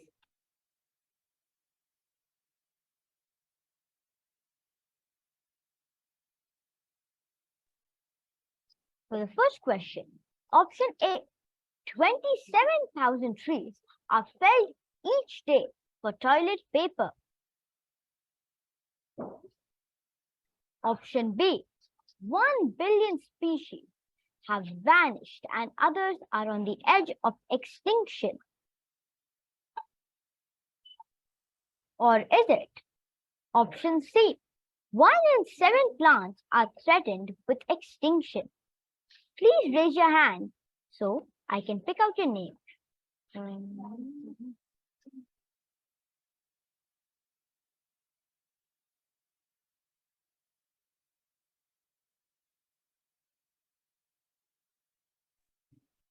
There has been a slight change. You can please put the answers in the chat box.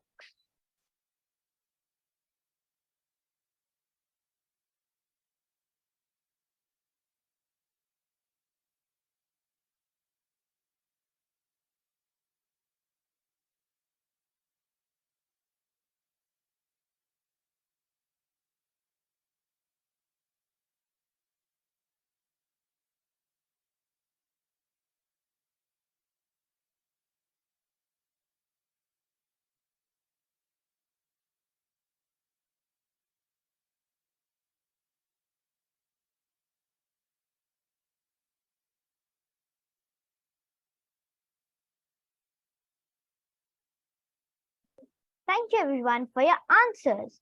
The correct option is option C. This is the false statements and the other two are true. Next slide, please.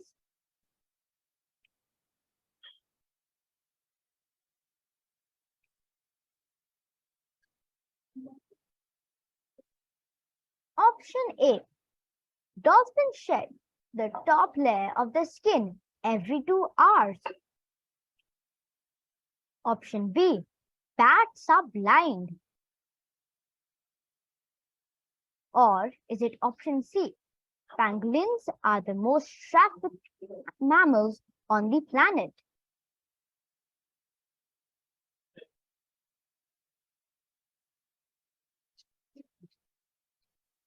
The correct answer is option B.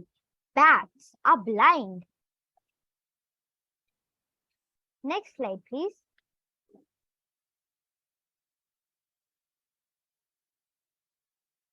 Recycling one glass bottle can power up a computer for 30 minutes. Option B. Aluminium can be recycled forever. Or is it option C? The world uses 60,000 plastic bags every second. The correct answer is option C. The world uses 60 plastic bags every second.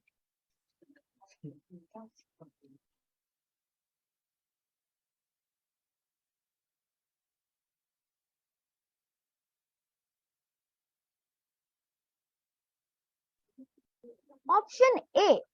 Believe it or not, but sleeping helps burn calories. Option B. Coral reefs will be extinct by 2070. Or is it option C? Humans use more than 1% of all available water. The correct answer is option C. Humans use more than 1% of all available water. Next slide, please.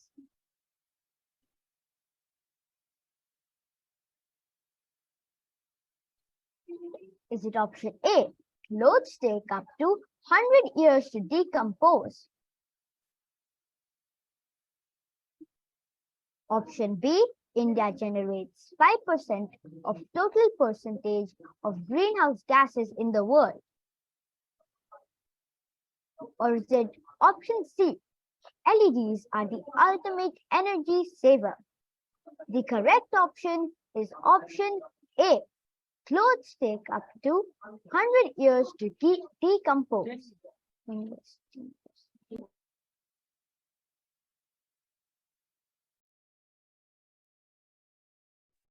Thank you everyone for participating so actively. Thank you, Anna, for that wonderful quiz. I hope that was a mind teaser for everyone here. I would now like to invite our next speaker, Mr. Ai Shang Cheng from Taiwan, who's going to be speaking on the National Adaptation Plan and Financing Support Nature-Based Solutions from Climate Justice. Over to Okay. you, sir. Okay. Thanks for organizer and moderator. It's our pleasure to join the webinar. I'm Yi Zhanzhen from Environmental Quality Protection Foundation. It's an NGO in Taiwan, and we established in 1984. And recently, our focus is on environmental education for children and for climate change and forest and indigenous people rights and the environmental rule of law. At UNCCC at COP27, we plan to talk about indigenous rights and climate justice, which is also related to the theme of today's events, I mean the children's rights. In 2021, the Glasgow Leaders Declaration on Forest and Land Use emphasized recognizing the multiple values of forests, recognizing the rights of indigenous people and local communities, and support sustainable forest management and resource-based payment. However, indigenous people in Taiwan are isolated from forest-related mitigation and adaptation policy by the state owner forest.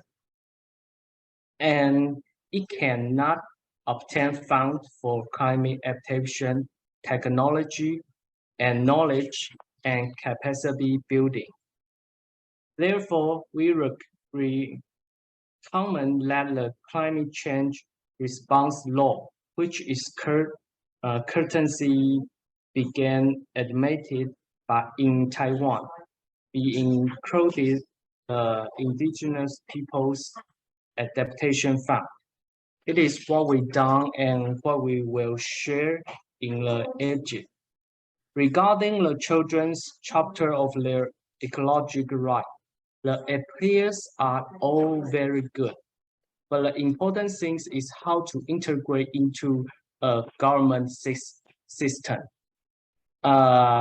Here is opinions we want to share with you. Okay, my time is up. Finally, I just want to share what we done in Taiwan, and all your opinions are very good, and we learn a lot. So keep doing. Thank you. Thank you so much, sir. And sincere apologies for pronouncing your name incorrectly.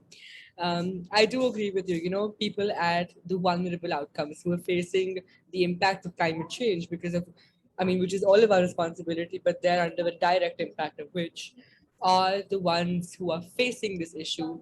And if given the correct knowledge to them, they can be, or we can be the ones to drive the change for the better tomorrow. I would now like to call upon Mr. Martin Baxter from the United Kingdom, who's going to be speaking about in COP27 on capacity building on green skills to enable local, regional, and international climate action. Over to you, sir. Thank you very much. And it's been wonderful to hear such passionate people and the voice of youth really engaging in our future in terms of climate change. I'm heading to COP via Cairo, actually, so that I can speak to university students on my way through. And our passion is around supporting people to be able to develop green careers and enter green jobs, because we recognize that in order to tackle the climate crisis and the biodiversity crisis and the plastics crisis and all the environmental challenges that we face, we need people in the world of work to do things differently and to apply skills and knowledge and understanding around climate change and the environmental crisis in their daily work. In order to do that, we need to ensure that young people are given the educational support and learning in order to play their role in a future green economy. And so that's one of the key areas that we are focusing on when we're at COP. I think I also, in my work, I'm involved in developing laws and regulations, and I sit as somebody who works in global standards, and we recognize that having looked at your Charter of Demands, I particularly like The first one, which is of course your holistic right to green education.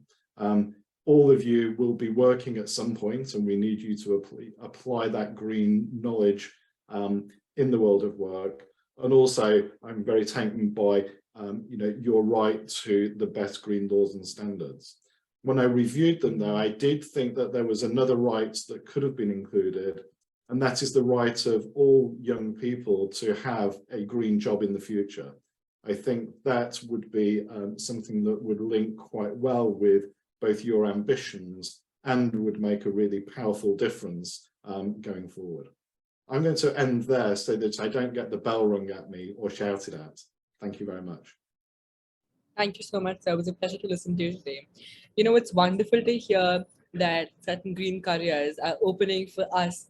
When we grow up, we have an opportunity to express ourselves and to express our views in an environment which is appreciated and understood by all. Thank you for joining us today. Our next speaker is, apologies for the delay. Our next speaker is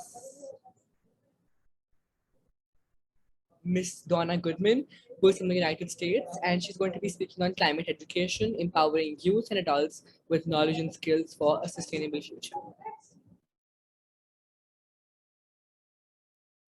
Thank you so much, Naman, and to all of the panelists and young people, children that have been sharing today. It's just marvelous to hear your thoughts and ideas and your commitment to Mother Earth, who is committed to you also. I am going to be really quick so as not to become the bell ringer. I am the founder of an international NGO called Earth Child Institute. It's www. I'll put it in the chat box. Earth Child Institute is an international NGO dedicated to the rights, needs, and capacities of children around the world. And I have worked myself personally in more than 60 countries with thousands of kids in schools for more than 30 years. So, and my first COP was in Bali in 2007 when I worked for UNICEF. And at that time, you kids might be interested to know, there was no constituency group for children or youth at that time. We worked to make that happen. And the Children and Youth Constituency, now called YUNGO, it started in 2009. That's how old I am. So I will quickly answer your question. So the area of ECI, we will have a side event. I'm not personally going to Egypt, but several students and members of our team will be there. We've got a side event on the 14th, together with the Earth Day Network and many other global NGOs, to talk about education and children and young people and outcomes. I have been looking for the same outcomes for my entire career in climate change and in water, is that adults would keep their promises to children, and that the billions and billions of dollars that go to countries all over the world for adaptation, for mitigation, for local action, that some of that will go to the education sector. So you guys will get a piece of it. Till now, there's almost none of it that goes into the education sector. They're at the country level. They're not usually even part of the planning. So maybe that's something you guys can do at the country level, is to try to push to bring your education minister along. And that would really be my key recommendation. Earth Child Institute. Sorry. Oh gosh. Your time is up.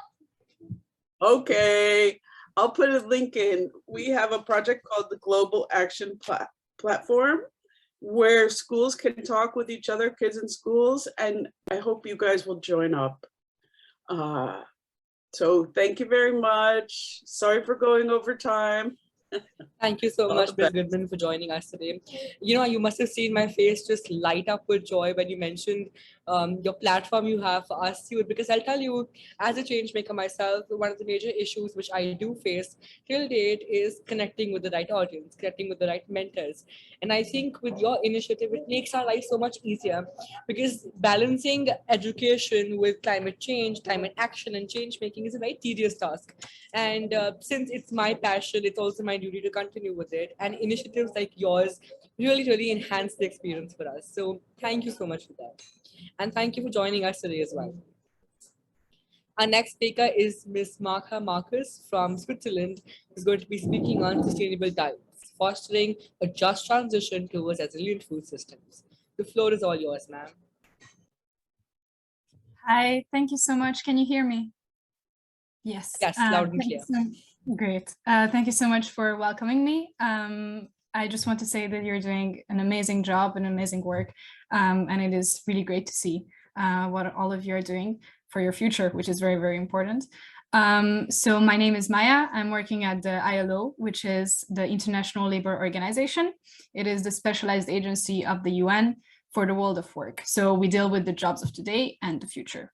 And as it was mentioned before by one of the speakers, climate change is not only impacting the way we live, but also the way we work.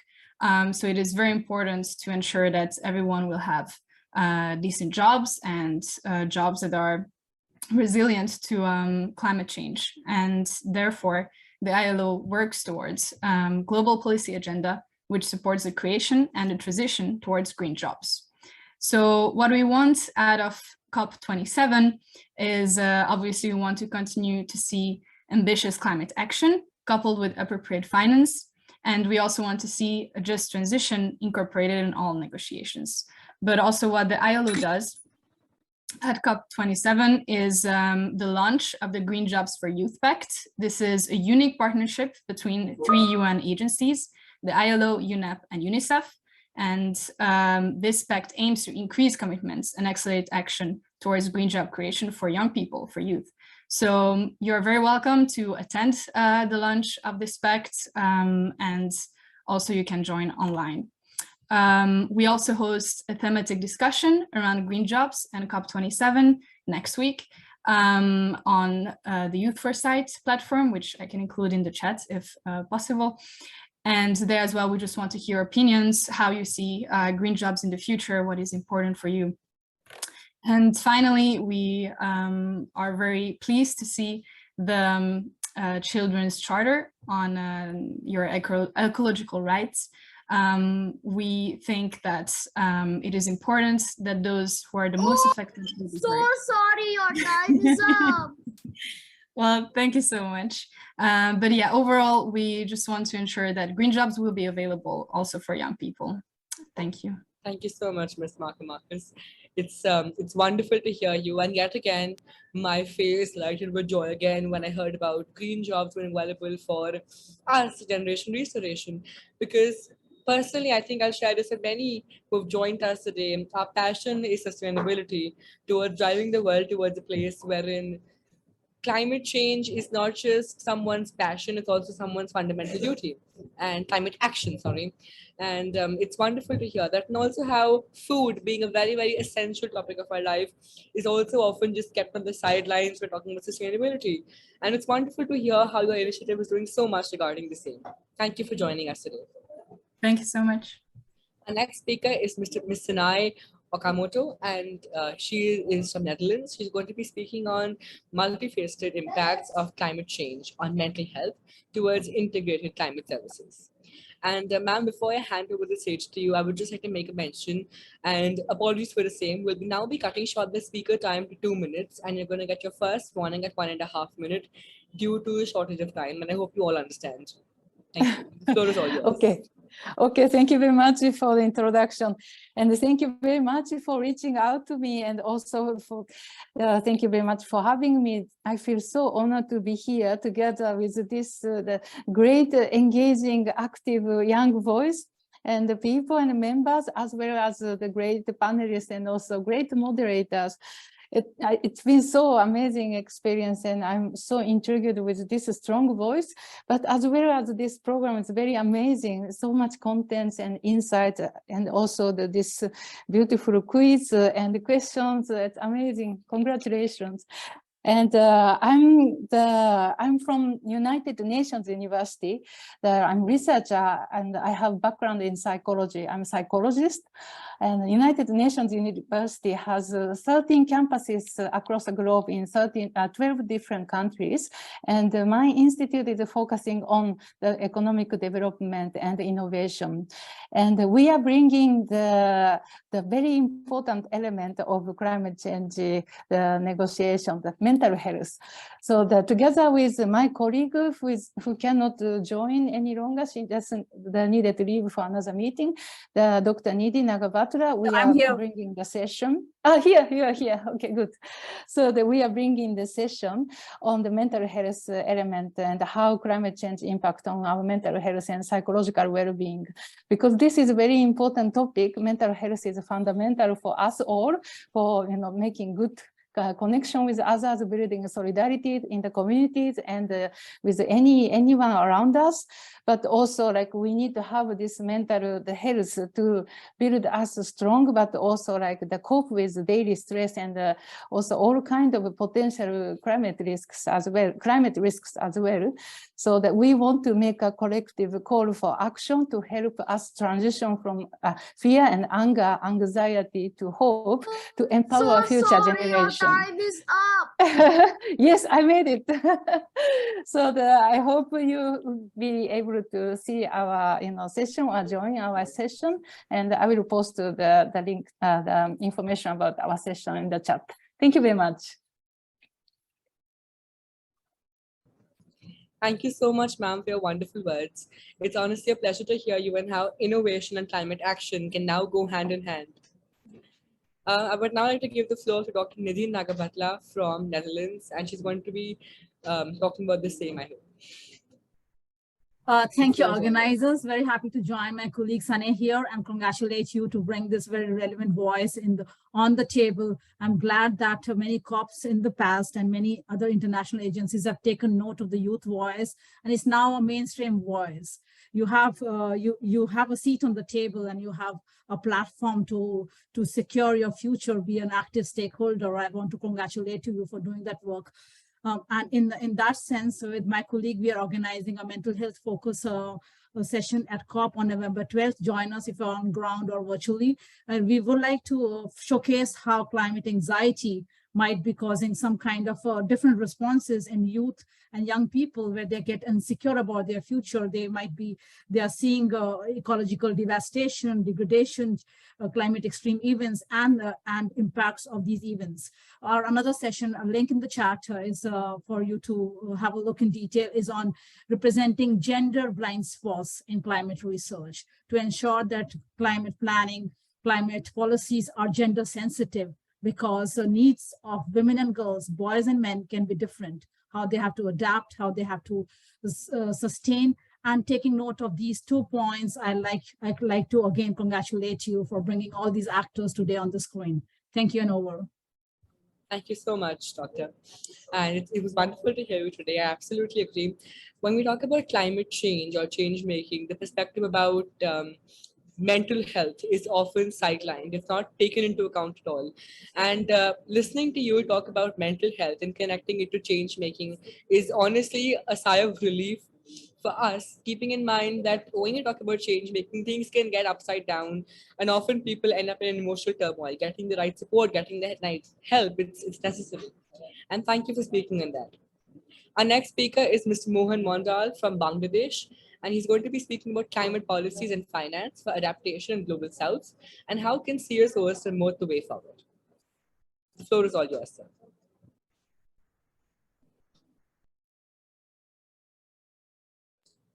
I believe Mr. Mohan is not able to join us, so I'll move on to the next speaker. That's Mr. Tristan Tyrrell from United States. And he's going to be speaking about post-2020 Global Biodiversity Framework, enhancing action on climate and implementation of the SDGs. Thank you very much. Hello, everyone. Thank you for this opportunity to speak with you today. Like others have said, it is incredibly inspiring and motivating to hear all the various speakers and all the various actions and initiatives that are being put forward. The 10 ecological rights, just to very briefly touch on them, absolutely, completely agree. One of the things, though, that needs to happen in conjunction with all this discussion about COP27 is action at the national level, talking with your governments at the national level, certainly, but also at the local level, talking to those in power and making sure that your voices are being heard and your opinions are being heard and considered through actions, through the creation of laws and everything else. I work for the Secretariat of the Convention on Biological Diversity, which is one of the sister conventions with UNFCCC. The third one is UNCCD on combating desertification. And one of our big drivers now for COP27, and indeed when talking about climate change, is recognizing how biodiversity loss is very much interlinked with climate change, both as a threat to our own human existence and well-being, but also about how the solutions for both of them are very much interlinked, and these two major global crises have to be addressed in parallel. Already, that is very, very quick. Essentially, that's what we're trying to do. But one thing that I just wanted to highlight was it was mentioned at the very, very start about the COP15 in Montreal in December. And that it seems to be considered a slightly different issue from what is being discussed today. Given that you're talking so much about ecological rights, I would highly recommend that people also. So sorry, your time is up I'm just wrapping up. Thank you. Yeah. That also to very much try and put COP15 and the CBD in general within your broader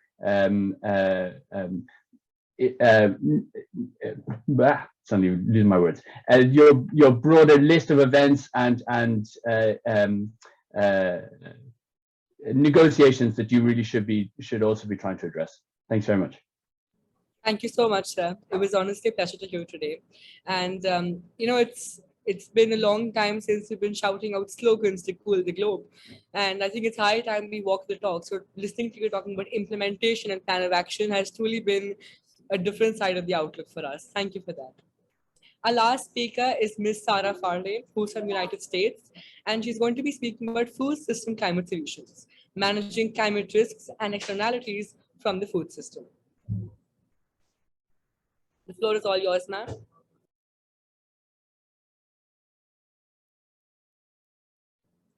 I believe ma'am is not being able to join us right now. So to conclude, I would like to thank all the panelists who have come here, who've given us your time, your precious time. It's been a pleasure to hear you all today. And I would also like to thank all the attendees who've listened and who've been here with us throughout. Thank you so much. I now hand over the mic to Raman Nadiba and to Violet ma'am. Now, may I request Steve Rocha, the Executive Director at Pratyek and the National Convener of our 9 is Mine campaign, whom we still fondly call brother, to remind us of the purpose of our gathering and to propose the vote of thanks. Well, our Prime Minister Tejaswini has already explained that, so I'll just highlight one slide from all of that. Is what Tristan actually echoed today, where he said there's another COP coming up in Montreal, which is based on CBD. And perhaps that's the next level of advocacy you can do to ensure that all future international conversations endorse a child's right to ecological, thriving ecologically and connecting with the earth. Can we have the PowerPoint, please? And so one thing we're going to do, and all students present here, you've heard of MUNs, mock United Nations, sometimes you call them. We're going to have a model COP, and it's going to be inclusive. Ram says, when we put the word in front of it to ensure it's inclusive, it's international as well.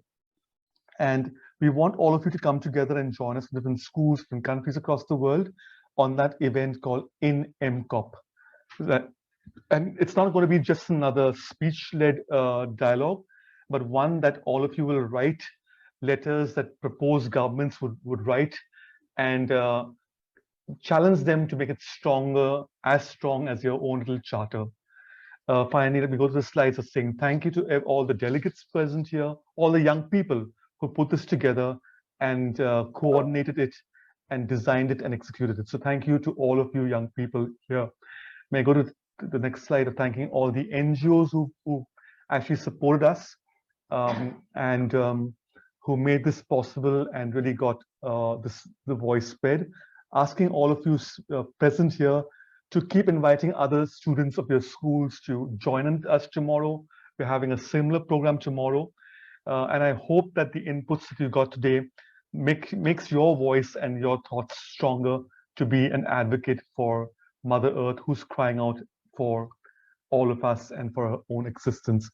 So please join us tomorrow. Thanks to all the delegates, the next slide, who've come in today at different times, despite all the commitments they've had. We've had the world at our doorstep, and thank you to all the speakers. The next slide, please.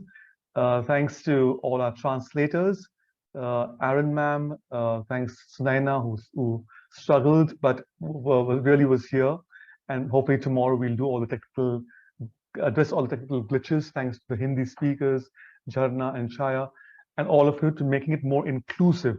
There were some questions as to what was Aaron ma'am doing, but it's nice to ensure that our platforms really reach out to the most excluded and include them in these conversations. The next slide, please. And finally, don't forget these 10 goals that we've come here together for. If you have any comments on how to make it stronger, please dash a comment in the chat box or to the mails that you've been given to, or go on to our Facebook page or our website and send in a little note to us. Finally, I'm going to say thank you to all our Pratik staff members. Many of them stayed up very late last night and nights before, putting this together, contacting through mails, phone calls, students who came together, wrote scripts. Thanks to all the young people who put in lots of hard work here, but a big thanks to the Pratik team. So once again, don't forget the In COP, where we're inviting all school students from across the world to come in and write a strong statement to the government and ask the governments to respond well to General Comment 26. You know COP27, go home remembering the words General Comment 26. It is your document where the world would have to recognize your ecological rights. Good night and have a great day. Thank you so much, Brother Steve. As you said, we only call you brother. It was a great session and we had a lot of participants with us, and thank you to the participants who gave their precious time to us so that we could conduct this event. Thank you. The special thanks to the translators for their translation. Because of them, the inclusion has been still be maintained.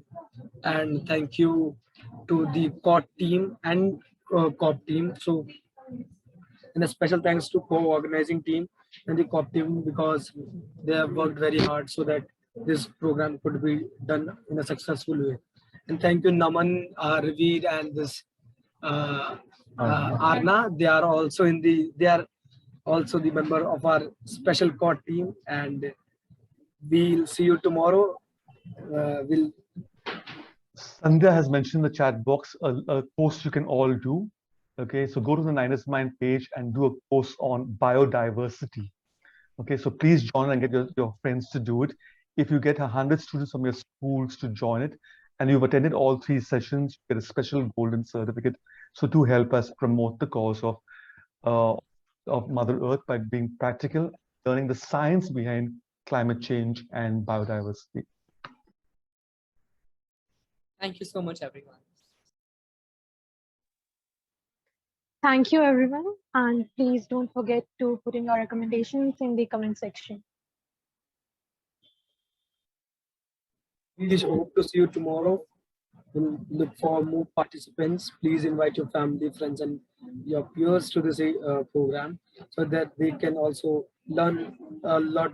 They can also gain a lot more knowledge and share, pass on to their family and friends, because we need to care for our mother earth if we want to live and we want our generations to live a happy life. We are sacrificing with the environment. What will happen of the upcoming generation? How will they live? We have to start caring now. Am I right, Arna? Yes, absolutely. Thank you everyone for listening. Thank you so much, everyone. See you tomorrow.